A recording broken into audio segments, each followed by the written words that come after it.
Cerita fiksi Kerajaan Majapahit dan Raden Wijaya. Pada suatu hari di sebuah kerajaan, hiduplah seorang pemuda yang sangat tampan dan pemberani. Pemuda itu bernama Raden Wijaya.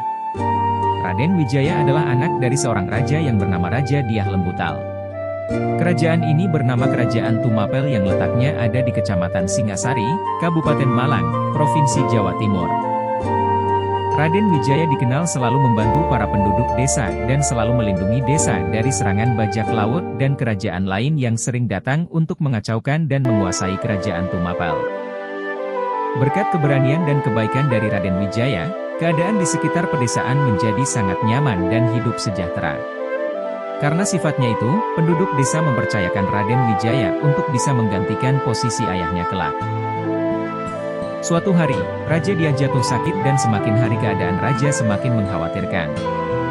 Raja Dyah berpesan kepada Raden Wijaya untuk segera menikah dan membangun kerajaan baru di luar kerajaan.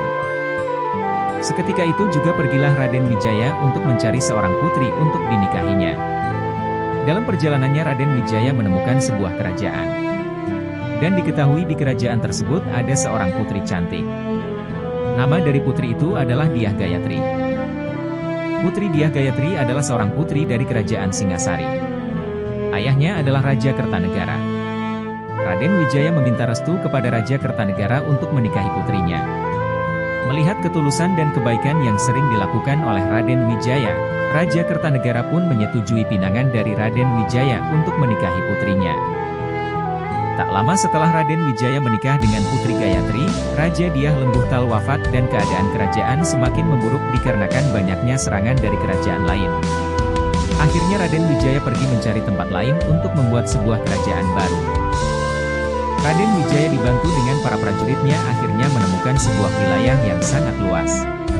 Tempatnya ada di Trowulan, dekat kota Mojokerto, Jawa Timur. Lokasi ini dirasa cukup oleh Raden Wijaya untuk membuat kerajaan baru untuk mensejahterakan kembali para penduduk desa. Akhirnya Raden Wijaya memutuskan untuk membangun kerajaan di lokasi ini. Sewaktu pembangunan kerajaan ini, para pekerja kehabisan makanan. Mereka akhirnya menemukan banyak sekali pohon maja yang rasa buahnya sangat pahit. Sejak saat itulah kerajaan tersebut dinamakan Kerajaan Majapahit. Di lokasi ini Raden Wijaya membangun istana raja, rumah-rumah bagi penduduk, dan beberapa candi. Salah satu candinya dinamakan Candi Tikus. Candi Tikus dibangun oleh Raden Wijaya untuk dipakai sebagai tempat ibadah. Candi Tikus juga dibuat atas permintaan dari istrinya Dyah Gayatri kepada Raden Wijaya.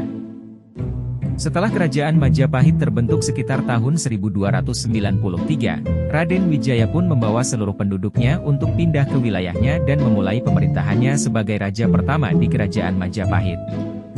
Selama masa pemerintahannya, semua penduduk desa hidup sangat sejahtera dan keadaan ekonomi di masyarakat sangat maju dan berkembang pesat. Raden Wijaya juga berhasil menguasai banyak wilayah lainnya. Raden Wijaya mempunyai kekuatan perang yang sangat kuat. Berkat kerja kerasnya ini, Raden Wijaya berhasil menyatukan Nusantara dan mensejahterakan rakyatnya.